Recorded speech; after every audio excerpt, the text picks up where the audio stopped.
I'm Steven Roy Goodman, host of Higher Education Today. Welcome back to the education program that connects you to contemporary issues, people, and institutions involved in the world of higher education. I'm here in London, England, at the University College London, where we're going to be talking about the arts and refugees. Before we continue our discussion at the studio, we're going to hear from two people who are involved in a big conference that UCL just put together. One woman, Shireen, from Iran, and Georgios from Greece. They're going to tell us what they were doing here, and then we're going to come back to the studio to talk with a vice dean here and some others about the arts and refugees. We just did this amazing workshop with Rachel Lair in the Anthropology department, and the idea was really just to materialize our stories and our trajectories with no further instruction. And we had a wonderful array of materials and things to go away and play with for about half an hour. And we all came back with something. And I came back with this, which I'm just going to introduce to you, which is, I didn't know what it was going to be, but it came back and it turned out to be this. So in the beginning, there is the veil of the whole family, which is the grandmother, my grandmother, Mali, Khanum Mali. And this was a perfect textile to choose because it very much reminds me of her. Doesn't smell of her, of course, but it would do if it was hers. And the material very much invokes her personality and her aesthetics. And so this is her, and she is shrouding the whole family. And if we unveil her slightly, we find the daughter, my mother, Simin, who is here, symbolized by this very delicate fabric, which I chose from the collection because it reminds me of, again, her, and this is a sort of perhaps a dress or a top or a fabric that she would wear, which is a very different generation, a very different sense of style and a sort of texture to her identity and to her personality. In 5 to 10 minutes, I somehow visualized by choosing a different range of materials here, which maps the progress of the story, if you like, of their story from Iran in the 1970s and 80s, just down here from Abadan, which is where they're from. And so the thread, the bloodline, if you like, the thread we follow right the way through to the heart of Europe, all throughout the 80s and 90s, to end up eventually here, which is Portsmouth in the south of England, where they live, which I've chosen to include with a needle. It's a bit of a thorn in our sides, not necessarily a bad thing, but somewhere we didn't necessarily intend to end up. We are all here, all of us, in one form or another, keeping faith. So I decided to include this as a kind of subtitle to this project. And Europe, beloved Europe with a hole in its heart, but still hanging in there by a thread and attached to all of these incredible stories and life stories and biographies and trajectories. And this is my father, who's a geologist, who is symbolized by the National Geographic. Again, there's several kinds of geographies and maps here, but this workshop was a wonderful way of kind of playing with all of that. And as I said, it was completely unintended and unplanned, but it's a beautiful way of thinking through things and stories with material and visual culture. My name is Georgios Kritikos. I come from Athens, Greece. I'm an associate professor at the Geography Department at Harokopio University, and I attended this great conference today engaging refugee narratives. I decided to participate in a workshop, and I had no idea whatsoever what it would be about, but I like very much cartoons, and the workshop was run by Rachel Ball. We were given a poem and we had to take 2 lines and visualize it and produce some cartoons along these lines. And I chose a sonnet by Maria Rilke. The 2 lines were if the world has ceased to hear you, so you have to tell to the silent earth, I flow. We had to choose some words. Silent earth, for instance, cease to hear you, and I flow. That was my choice. And I produced this cartoon.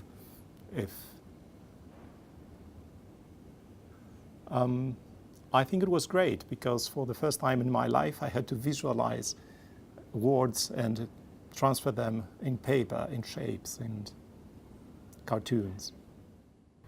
We're continuing our discussion at UCL about refugees in the arts with Ruth Mandel and Clelia Clini, who are both from different departments. Ruth, I believe you're in Anthropology, and Clelia, I believe you're in Biosciences. So welcome to the show.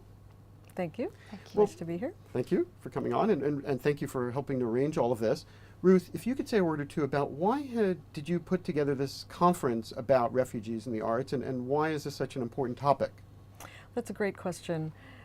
About a year ago, a colleague of mine, Susan Patty, and I decided that we wanted to do some kind of activity and respond to the growing refugee crisis in Europe. So UCL generously provided us with some funding, and we're interested in the arts and anthropology, and we thought by bringing these 2 disciplines together, we could see what would happen when people who normally don't talk to each other, but are both interested in the refugee problem, what would happen when they come together, and how could they work with a wider public.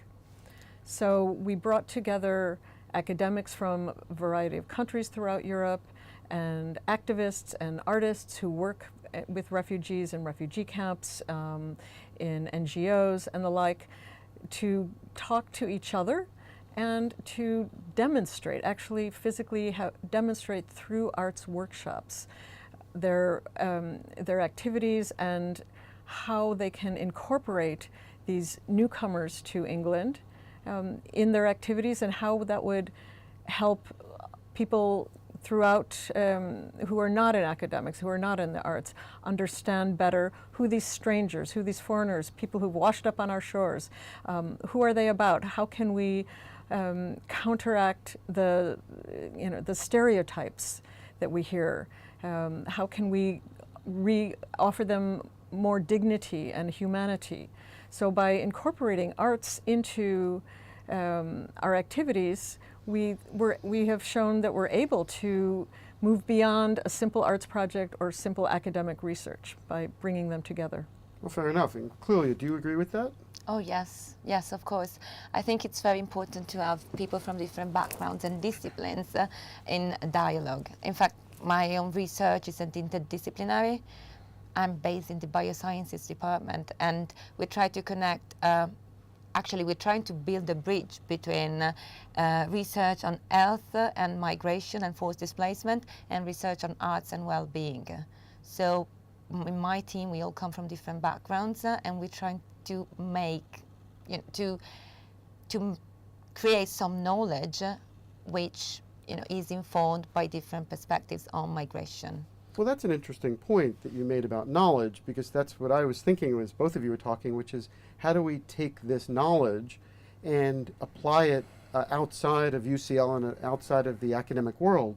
So perhaps if both of you wouldn't mind saying a word or two about how you plan to do that. Well, for example, UCL has a history of openness and tolerance. It was founded actually as the only institution in England that was open to all. And so inclusiveness has always been an important part of UCL, and UCL understands the challenges and opportunities this provides and poses. So, for example, one way UCL has demonstrated this understanding is by offering scholarships to refugee students who, because of violence, warfare, fleeing their homelands, can no longer study at home. So by giving them this opportunity to study at UCL, they are no longer just a refugee, but they've become students. They're part of a new community. This is restoring dignity to them, giving them a new identity and opportunities to achieve and to reach their potential and to interact with our own students. And by incorporating them, it enriches our students and our student body. It makes us more diverse. It teaches us about different cultures and experiences. So that's one of the backgrounds. And then my discipline, anthropology, is the study of diversity, the study of different cultures, how different peoples practice their rituals, their lives, their symbols. And our students are interested in identities, in migration, in social change. And many of our students, undergraduate, master's students, Ph.D. students, throughout their public engagement, volunteer with refugee organizations and groups and in refugee camps and so forth. And they also use this experience in their research. They take their research then and go out into the world and work in international organizations, and they actually apply their anthropological understanding and knowledge of cultural comparison and diversity and real world problems to social change in the world and the like. Well, if you don't mind me following up on that quickly, and I don't mean this in a disrespectful way, but don't refugees need food and water more than they need what we're talking about today? Refugees absolutely need shelter, they need food, they need water, but they also need their dignity restored. They are more than just a refugee, a category that is assigned to them. They are also dentists, they're students, they're parents, they're bus drivers, they're accountants, they're teachers. And so it's important for the host societies to step up to the challenge of how to incorporate them. And sometimes through the arts, it's a good way for people in the host society to understand a common humanity, common interests, and to put ourselves outside of our own echo chambers, our own safety zones, our own comfort zones, and try to step into other people's shoes. Can I give you an example? Sure.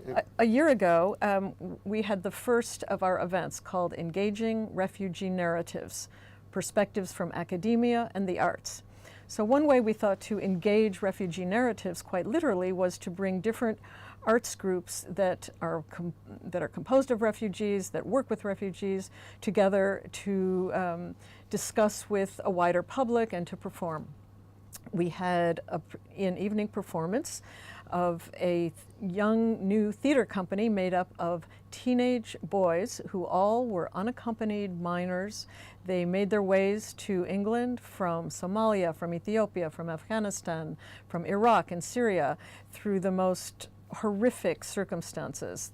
There was trafficking, it was just, the very, very dire, terrifying circumstances that no child should be exposed to. But miraculously, they all made their way here. They are now living in a group home and starting to learn English and getting training. And they came together and wrote a play. They wrote a play called Dear Home Office about their struggle to get political asylum. And the play uses a lot of humor and creativity and joy and struggle and storytelling. And they were telling their own stories through drama. And we arranged a performance for them, and they were able to, their narratives came to the fore. And as well as acting their stories, as in the process of doing it, they were no longer just the refugees taking, living on the dole and taking money from the public purse, but they were professional actors. They were restoring their sense of self. They were giving something back to the host community. And through doing this, they are beginning to shape their contributions, their identities in this new society, and making a place for themselves. So that's one example of how the arts can really make a profound difference to the lives of refugees. Well, that's interesting. And my understanding is that the conference that you held did some of this as well. And clearly, I know you mentioned that you brought, we're going to have a little bit of show and tell, you brought some of the work that some of the participants from the workshop did. Would you mind saying a word or two about what it is that you're going to be showing us and what we're seeing. Using all this material like maps, textiles, but also thread and all sorts of stuff to narrate our own stories. And so what we find here is a map. Someone has drawn a path here, starting from some point. We don't know, what this place is, but we know it goes through England, and then it reaches a home. And also we see this material which must be connected to some sort of personal memories, possibly. Like I remember for sure that some people use this kind of material here because it reminded them of their grandmothers or grandparents in general. And all of these things which have been done there, they all narrate personal stories also of migration, because it's not only refugees and asylum seekers who travel across countries, it's us as well. We all come from most of us come from different places. It's very, very it's very unlikely that we all stay put and our families are not migrated throughout, centuries and years. In the United States, we have two disciplines that I've always found interesting to be art therapy and music therapy, where, if I understand this correctly, people argue that by virtue of trying to write the song or by trying to draw something, it helps you deal with some of the issues that perhaps were buried inside, and now you're using music or art to express them in some way. That is very interesting what you said, because we're working with the foundation here in London, which offers a set of services to refugees and asylum seekers, and we talk about health services and therapy, legal representation, a variety of services, and also creative arts class groups. And they've got a choir, and they've got a painting class, they've got a knitting class and stuff.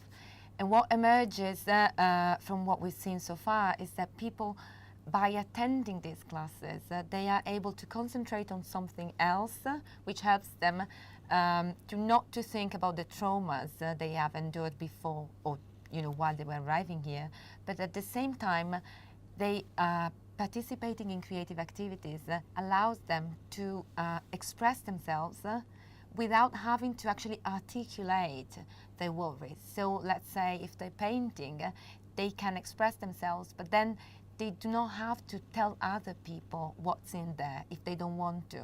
So which is a very therapeutic effect of being involved in creative activities. And also in Clelia's work with this foundation, part of it is there's a dressmaking class. Most of these people are asylum seekers, so they have not been granted asylum yet, and they're not allowed to work, and they live on, I believe, 36 pounds a week. Is that correct? Yeah, 36 pounds. Yeah. And they can't afford to buy clothes. They can barely afford to exist. So by teaching them skills, they are taking responsibility for their lives. They are learning new skills that might be transferable in future jobs and so forth. And they're making their own clothes the way they want to, because they can't afford to buy their own clothes.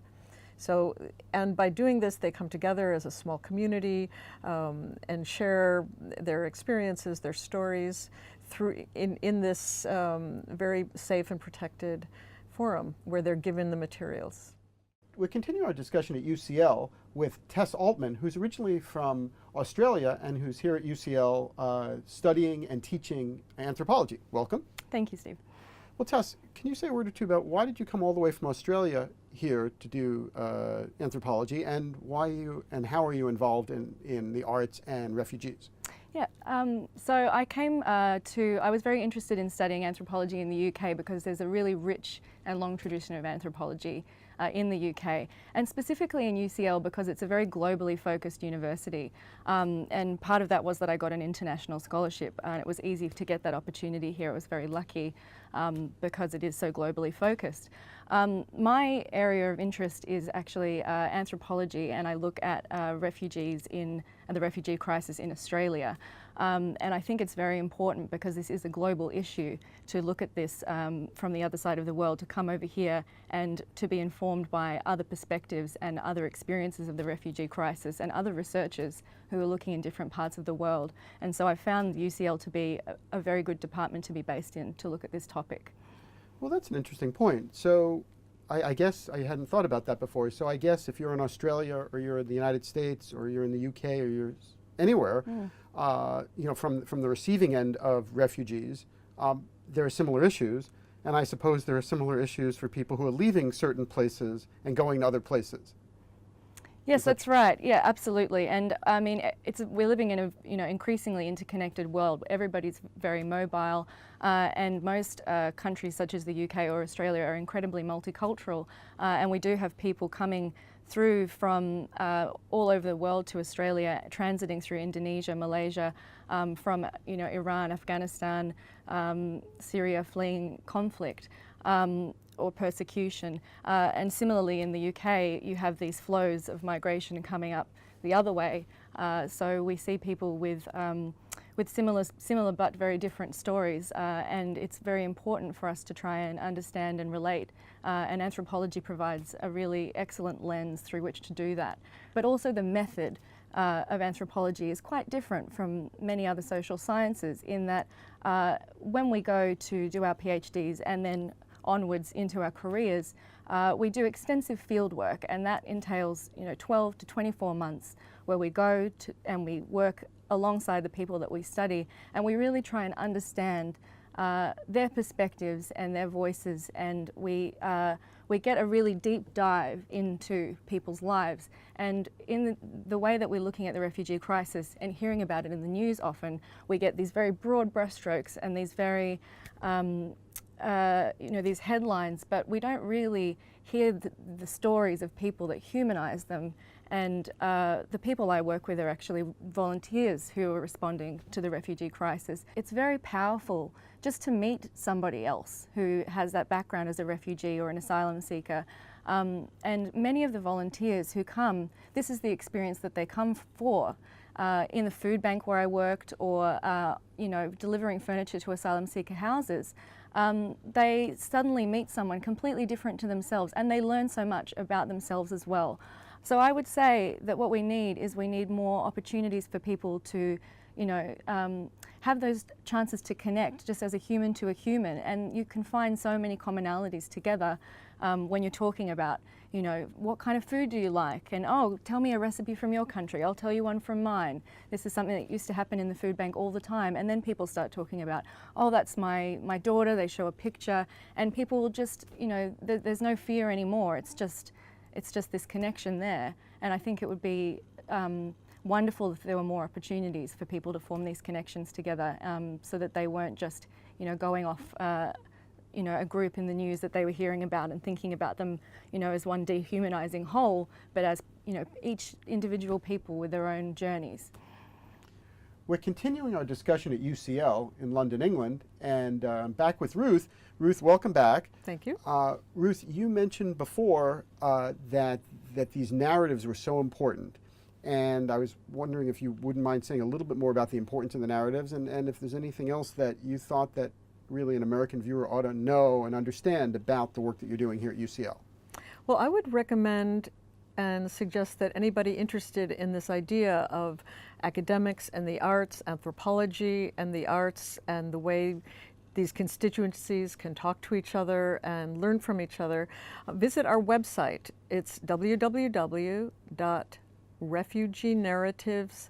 One of my favorite apps is based in Germany, and it's called Bureaucrazy. So that helps the refugees deal with a formidable German bureaucracy. And as you probably know, Germany has accepted nearly 1 million people seeking refuge. So all these sorts of things are ways that refugees are helping to create new narratives for themselves, as well as specific arts programs, arts events that we're trying to open up to the public.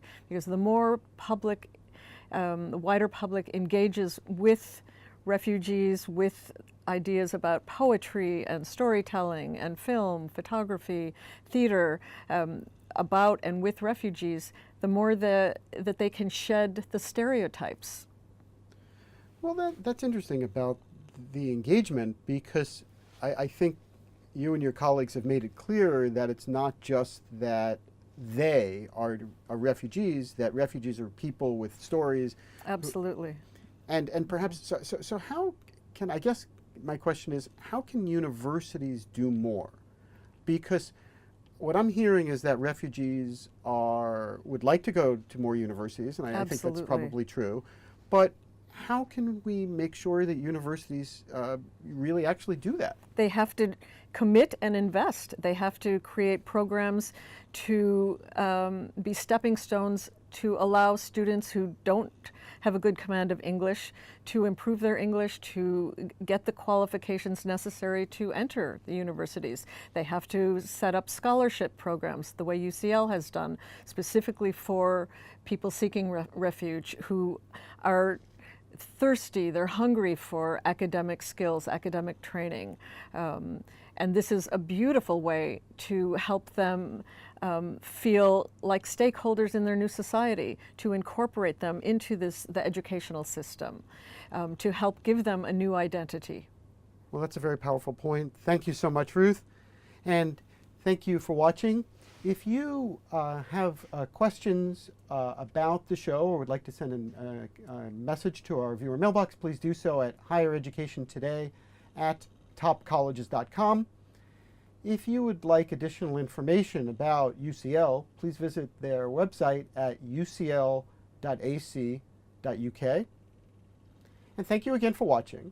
And we will continue to bring you quality discussions about important matters in today's college and university world. I'm Steven Roy Goodman, and you've been watching Higher Education Today.